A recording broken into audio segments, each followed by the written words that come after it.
विद्यार्थी मित्रांनो नमस्कार. बायोलॉजी मराठी या चॅनलमध्ये आपणा सर्वांचे स्वागत. जर तुम्ही या चॅनलवरती नवीन असाल तर या चॅनलला सबस्क्राईब करा, बेल आयकॉन प्रेस करा आणि तुमच्या इतर मित्रांना शेअर करा. Good morning. Good morning.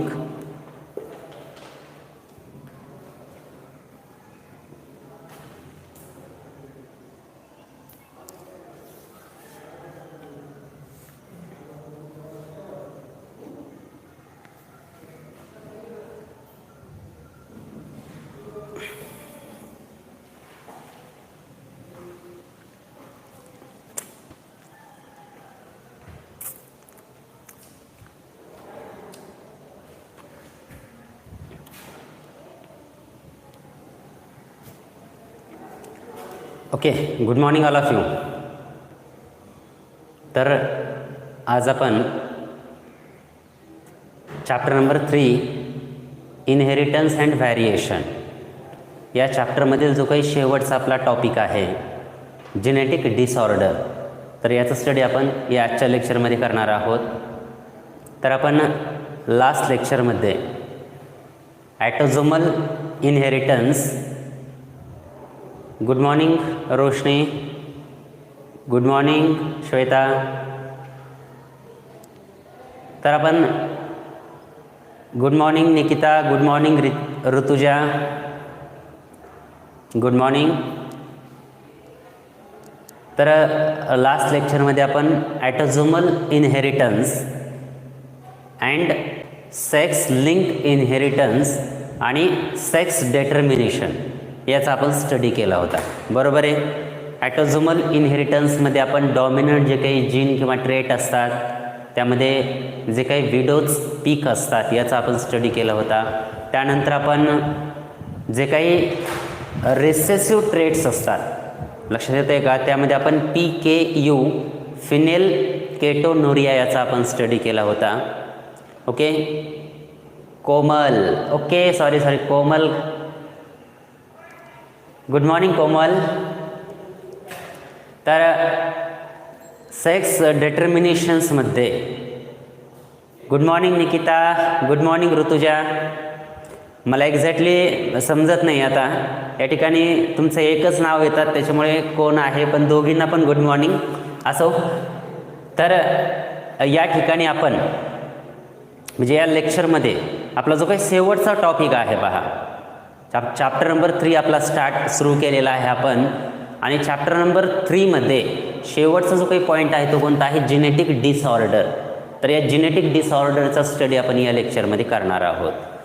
या अगोदर देखील आपण क्लास 9मध्ये जेनेटिक डिसऑर्डर याचा आपण स्टडी केलेला आहे. तर जनरली आपण जे काही पाहतो, जे काही जेनेटिक डिसऑर्डर असतात, काय जेनेटिक डिसऑर्डर याचं क्लासिफिकेशन काय होतात की 2 ग्रुप्समध्ये होतात पहा. पहिले आहे 2 कॅटेगरीज. पहिला आहे मेंडेलियन डिसऑर्डर नंबर 1 आहे पहा मेंडेलियन डिसऑर्डर. आणि त्यानंतर नंबर 2 आहे जेनेटिक डिसऑर्डर, मेंडेलियन डिसऑर्डर. आणि त्याला आपण किंवा क्रोमोझोमल डिसऑर्डर पण म्हटलं जातं. काय नंबर 2 आहे chromosomal disorder, chromosomal disorder. Okay means there are 2 types of the genetic disorder. म्हणजे तुमच्या लक्षात आलं असेल की जेनेटिक डिसऑर्डरचं क्लासिफिकेशन ब्रॉडली 2 ग्रुप्समध्ये केले जातात.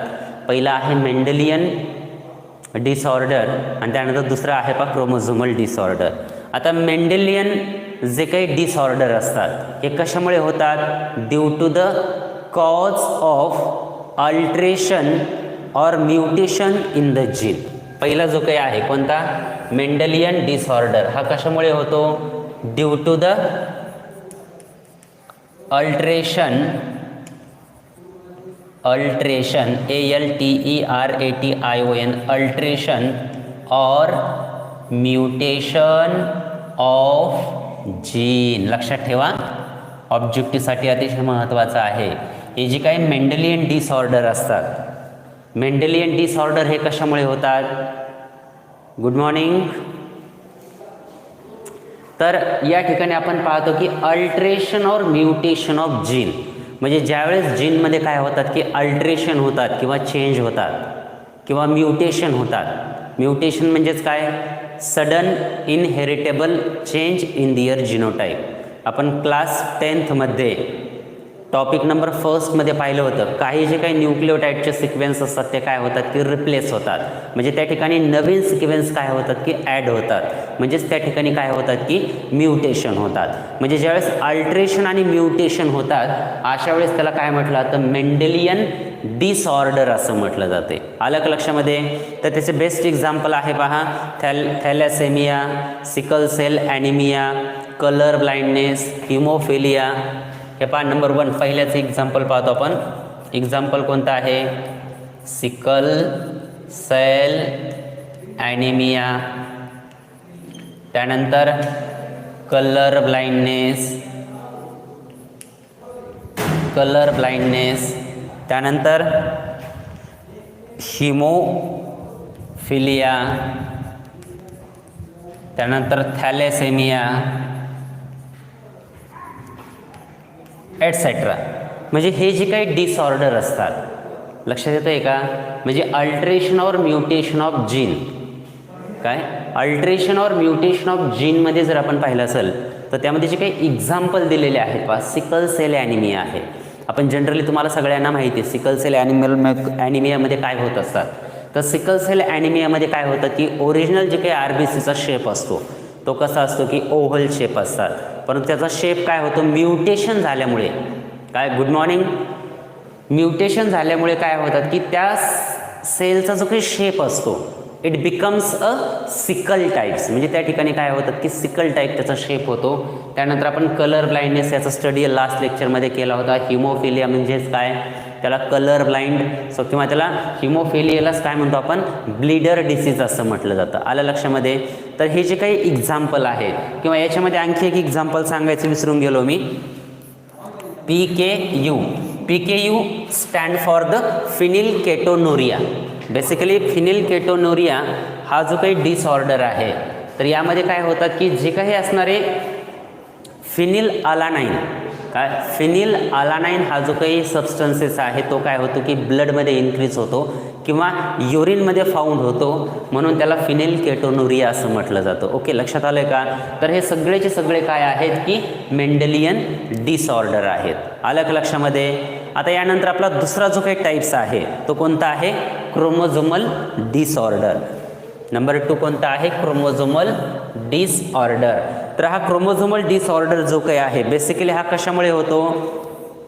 R caused due to the absence or excess of one or more chromosomes or their abnormal arrangement.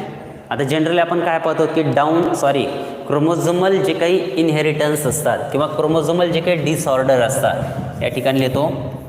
यामध्ये काय होतात की जे काही क्रोमोझोम्स असतात काय? एक्सेसिव्ह, काय म्हटलंय पहा? एक्सेसिव्ह क्रोमोझोम्स किंवा दुसरं एक त्या ठिकाणी सांगितलंय पहा, due to the absence or excess of one or more chromosomes. Excessive और absence of one or more chromosome. लक्षात येतं आहे का? काय? क्रोमोझोमल डिसऑर्डरमध्ये आपण प्लॉइडीचा स्टडी केला होता आहे, आठवतं आहे का? प्लॉइडी कशाला म्हटलं जातं? प्लॉइडी म्हणजेच टोटल सेट ऑफ क्रोमोझोम्स, त्याला आपण प्लॉइडी असं म्हटलं जातं. प्लॉइडीचे 2 टाईप्स असतात, युप्लॉइडी अँड युप्लॉइडी असतात. बरोबर आहे? तर जे काही युप्लॉइडी असतात यामध्ये क्रोमोझोम नंबर काय होतात की एक्झॅक्टली मल्टिपल होतात. म्हणजे 2n इज इक्वल टू जर 23 असेल, काय n इज इक्वल टू 23 असेल तर त्याची एक्झॅक्ट कॉपी काय होणार आहे? 2n इज इक्वल टू 46 होणार आहे.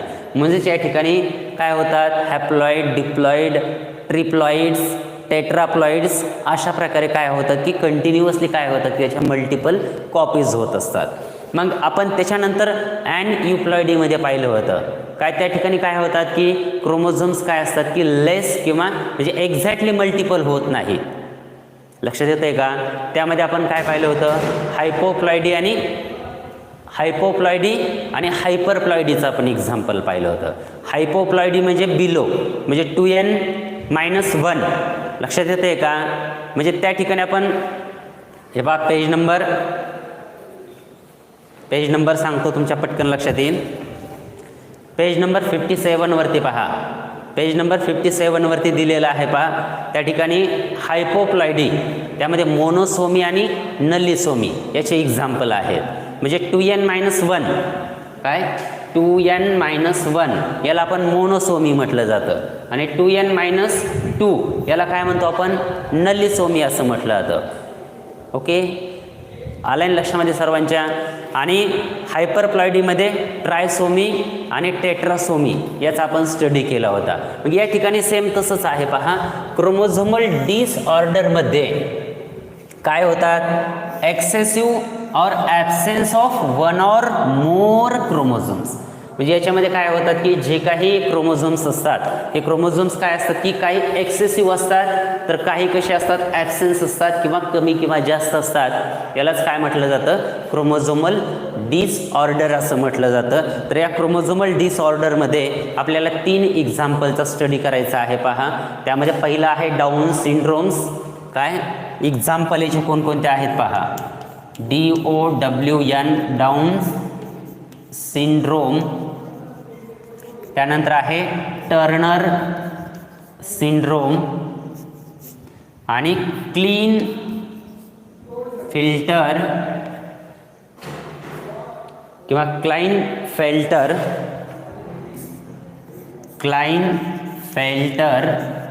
सिंड्रोम.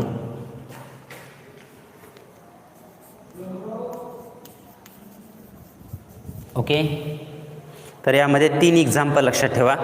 काय मेंडेलियन डिसऑर्डरमध्ये आपण काय काय पाहिलं. मेंडेलियन डिसऑर्डरमध्ये थॅलेसेमिया आहे, त्यानंतर सिकल सेल ॲनिमिया आहे, कलर ब्लाइंडनेस आहे, हेमोफिलिया आहे आणि फिनिलकेटोनुरिया आहे.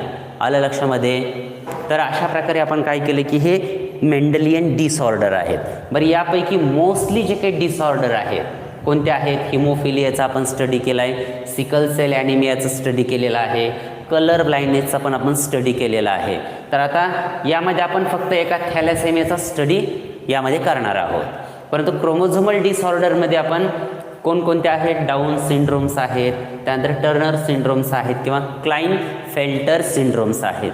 तर अशा या 4 महत्त्वाच्या सिंड्रोमचा आपण स्टडी काय करणार आहोत की या लेक्चरमध्ये करणार आहोत. तर तुमच्या लक्षात आलं असेल की genetic disorder basically they are grouped into the 2 categories. one is the Mendelian disorder and another one is the chromosomal disorder. Okay, आता त्यापैकी पहिला आहे तो कोणता आहे, थॅलासेमिया. Number 1 THALA थॅलासेमिया. तर हे जे काही थॅलासेमिया आहे तर याचा स्टडी आपण सुरुवातीला करणार आहोत. तर थॅलासेमिया हे कशाचे एक्झाम्पल आहे, तर thalassaemia it is the Mendelian disorder आहे. म्हणजे या मेंडेलियन डिसऑर्डरमध्येच आपल्याला काय होतं की याचं एक्झाम्पल पाहायला मिळतात. आता हे जे काही थॅलेसेमिया असतात बेसिकली हे कोणता डिसऑर्डर आहे हे पण आपल्याला सांगता यायला पाहिजे. जसं आपण पाठीमागं हिमोफिलिया पाहिलं, कलर ब्लाइंडनेस पाहिले, तर हे कसे असतात की रिसेसिव्ह ॲटोझोमल रिसेसिव्ह डिसऑर्डर आहेत. तसा हा जो काही थॅलेसेमिया आहे हा थॅलेसेमिया कसा आहे, thalassaemia is an autosomal inherited recessive gene. Autosomal inherited recessive gene. Recessive disorder म्हणा, रिसेसिव्ह डिसऑर्डर. ओके, लक्षात आलंय का. थॅलेसेमिया हे काय असतात, ॲटोझोमल इनहेरिटेड रिसेसिव्ह डिसऑर्डर किंवा त्याला आपण डिसीज असं म्हटलं जातं. अलग लक्षामध्ये. म्हणजे हा कशामुळे होतो, म्हणजे ज्यावेळेस ॲटोझोमल इनहेरिटेड रिसेसिव्ह जीन असतात आपण पाठीमागं पाहिलं होतं जे काही एक्स क्रोमोझोम्स असतात, काय एक्स क्रोमोझोम्स, तर या एक्स क्रोमोझोमवरती काय असतात की नियर अबाउट 60 काय आढळतात आपल्याला रिसेसिव्ह जीन असतात पहा. आणि these recessive gene are responsible for the carry the disorder from parents to their offspring. म्हणजे मोस्ट ऑफ द जे काही असणारे रिसेसिव्ह जीन असतात हे काय असतात की एक्स क्रोमोझोमवरती काय असतात की प्रेझेंट असतात. तुम्हा सगळ्यांना माहितीच आहे, बरोबर आहे. मग या थॅलेसेमियामध्ये काय होतं की आपण जनरली पाहतो की जे काही हिमोग्लोबिन मॉलिक्यूल असतो, काय सगळ्यांना माहिती आहे हिमोग्लोबिन मॉलिक्यूल ज्यावेळेस डिफेक्ट होतो त्यावेळेस अशा प्रकारचा डिसऑर्डर होत असतो. मग जे काही हिमोग्लोबिन असतात हा हिमोग्लोबिन मॉलिक्यूल कशापासून मेडअप होतो हे आपल्याला माहिती असणं गरजेचं आहे. काय HAEMO haemoglobin molecule made up of कशापासून बनलेला असतो तो, तर याच्यामध्ये काय असतात की 4 पॉलीपेप्टाईड चेन असतात. तर त्या 4 पॉलीपेप्टाईड चेनपैकी 2 काय असतात की 2 अल्फा आणि 2 बीटा चेन असतात. 2 अल्फा अँड 2 बीटा चेन त्याच्यामध्ये काय असतात की प्रेझेंट असतात. काय अल्फा आणि बीटा सगळ्यांना माहिती आहे.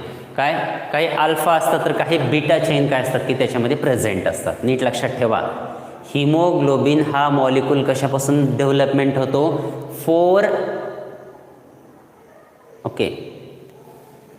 चेन हा शब्द दिसत नाही का? ओके, तर मी आता अलीकडेच लिहितो त्याला. फक्त लक्षात ठेवा हिमोग्लोबिन हा जो काही मॉलिक्यूल आहे अलीकडेच लिहितो म्हणजे तुम्हाला दिसेल.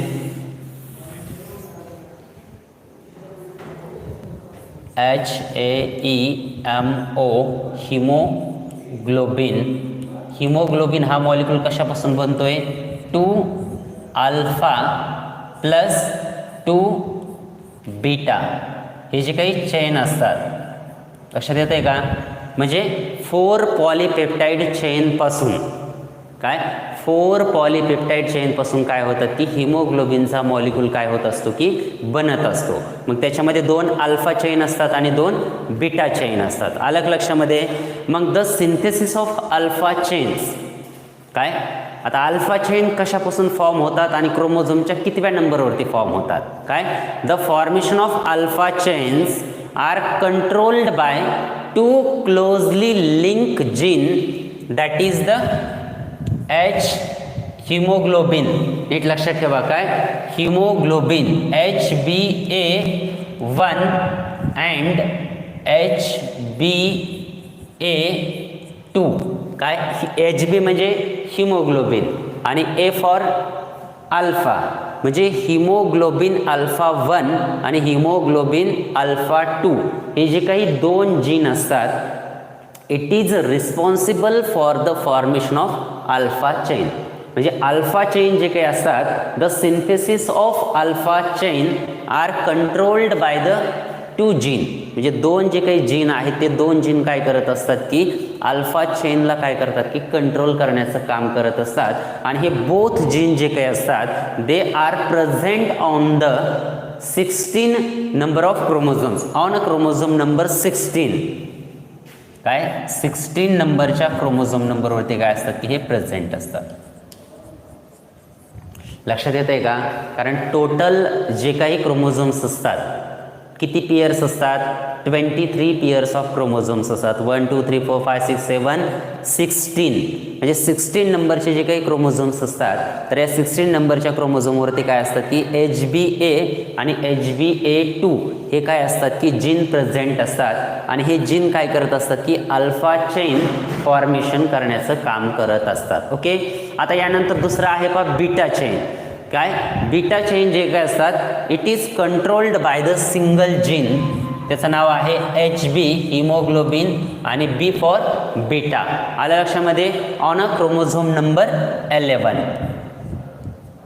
Okay clear. हां काय सांगितलंय अल्फा 2 अल्फा आणि 2 बीटा चेन आहेत पहा. लक्षात आलंय का? म्हणजे या 4 पॉलीपेप्टाईड चेनपासून काय तयार होतं हिमोग्लोबिन तयार होतंय. मग हा अल्फा चेन फॉर्मेशन करण्याचं काम HbA1 HbA2 हे 16 नंबरच्या क्रोमोझोमवरती काय असतात की जीन प्रेझेंट असतात, आणि बीटा चेनचे जे काही जीन असतात हे काय असतात की क्रोमोझोम नंबर 11 वरती काय असतात की प्रेझेंट असतात. की डिपेंडिंग अपॉन द चेन, लक्षात ठेवा काय, depending upon the chain haemoglobin is affected. आता आपण पाहतो की जनरली जी काही पॉलीपेप्टाईड चेन आहे तिचं जसं अफेक्ट होतात, म्हणजे अल्फा चेन जर अफेक्टेड झाले तर त्याला आपण काय म्हटलं जातं, अल्फा थॅलेसेमिया म्हणायचं. परंतु जर बीटा चेन जर अफेक्टेड असेल तर अशा वेळेस आपण त्याला काय म्हणतो की बीटा चेन अफेक्टेड किंवा बीटा थॅलेसेमिया म्हणायचं आहे. लक्षात येतं आहे का, depending upon the which chain of haemoglobin is affected. काय, ही जी काही थॅलेसेमिया आहे या थॅलेसेमियामध्ये काय सांगितलं आहे की जी चेन अफेक्टेड असेल त्याच्यावरून या थॅलेसेमियाचा काय होतो की तो टाईप्स आहे. म्हणून एक्झाम्पल म्हणून मी तुम्हाला काय सांगितलं की या ठिकाणी जर अल्फा चेन जर डिफेक्टेड असेल किंवा अफेक्टेड असेल तर त्याला काय म्हणायचं, अल्फा थॅलेसेमिया म्हणायचं. आणि बीटा चेन जर अफेक्टेड असेल तर त्याला काय म्हटलं जातं, बीटा थॅलेसेमिया म्हणायचं आहे. आलं एक लक्षामध्ये, means depending upon the which chain is affected. आलं लक्षामध्ये. मग नेक्स्ट आपण पाहत होतो की कारण हे कशामुळे होतात, due to the cause deletion और mutation of gene which codes for the alpha and beta globin chain that result in a abnormal synthesis of hemoglobin. Simple लक्षात ठेवा. आपण पाहतो की या ठिकाणी काय होतात, सुरुवातीलाच आपण पाहिलं अल्ट्रेशन किंवा म्युटेशन याच्यामुळे काय होतात की मेंडेलियन डिसऑर्डर फॉर्म होतात. आणि मेंडेलियन डिसऑर्डरचं एक्झाम्पल कोणतं आहे, थॅलेसेमिया आहे. म्हणजे ज्यावेळेस काय होतात की जीनचं अल्ट्रेशन किंवा म्युटेशन होतात त्यावेळेस काय होत नाहीत की हे जे काही अल्फा चेन आहेत ते काय होत नाही, फॉर्मेशन होत नाहीत. मग अशा वेळेस जे काही डिफेक्टेड असेल आहे त्याला आपण अल्फा थॅलेसेमिया म्हटलं जातं. कारण या ठिकाणी काय होतं की अल्फा चेन डिफेक्ट होते, कशामुळे, ड्यू टू द अल्ट्रेशन्स और म्युटेशन. परंतु कधी कधी काय होतात की बीटा चेन बी काय होते की त्याचे जे काही जीन असतात ते काय होतात की अल्टर होतात किंवा त्याच्यामध्ये म्युटेशन होतात. अशा वेळेस बीटा चेनचं फॉर्मेशन क्लिअरली होत नाही, म्हणून त्यावेळेस आपण त्याला काय म्हटलं तर बीटा थॅलेसेमिया असं म्हटलं जातं. आलं लक्षामध्ये. तर अशा प्रकारचे काय असतात की हे थॅलेसेमियाचं एक्झाम्पल आहे. ओके, लक्षात आलंय का सर्वांच्या, लक्षात येते का. तर या थॅलेसेमियाचे काही सिम्पटम्स आहेत पहा. तर जनरल सिम्पटम्स आपण या ठिकाणी पाहणार आहोत. तर यामध्ये जनरली काय होतात की जी काही स्किन असते, पेशंटची जी काही स्किन असते तर या ठिकाणी काय असते की येलो स्किन असते, पेल येलो कलर असतो त्याचा. त्यानंतर change in a size and shape of RBC, म्हणजे त्या थॅलेसेमियाचे जे काही पर्सन असतात त्याच्यामध्ये जे काही RBCचा शेप आणि साईज असतो तो देखील काय होतो यामध्ये चेंज होतो. त्यानंतर मॅसिव्ह ब्लड ट्रान्सफ्युजन, म्हणजे या ठिकाणी काय होतात की ब्लडचं काय होतात की ट्रान्सफ्युजन होत असतात. आणि त्यानंतर आपण पाहतो की thalassaemia it is differ from the sickle cell anaemia. कधी कधी बऱ्याच जणांना वाटतं की हा थॅलेसेमिया आणि सिकल सेल ॲनिमिया, कारण या दोघांमध्ये पण काय होतं की सेलचा शेप चेंज होतोय म्हणून हे दोन्ही सेम आहेत. परंतु thalassaemia is differ from the sickle cell anaemia. कारण आपण जनरली पाहतो की फॉर्मर जो काही थॅलेसेमिया आहे हा कसा आहे की क्वालिटेटिव्ह प्रॉब्लेम आहे of a synthesis of globin molecule. म्हणजे हा जो काही ग्लोबिन मॉलिक्यूल आहे हा म्हणजे कसा आहे, क्वालिटेटिव्ह चेंजेस आहेत. कारण याची क्वालिटी जी काही असते ती काय होते आपल्याला या ठिकाणी थोडी वेगळी दिसते. कशावरून, due to the affected of alpha और due to the affected of beta chain. म्हणून याला काय म्हटलं जातं, क्वालिटेटिव्ह डिसऑर्डर असं म्हटलं जातं. आलं लक्षामध्ये. म्हणून हे त्याचे डिफरंट सिम्पटम्स आहेत. तर या ठिकाणी आपला पहिला जो काही पार्ट आहे तो कोणता आहे, मेंडेलियन डिसऑर्डर, तो या ठिकाणी आपला फिनिश झालेला आहे.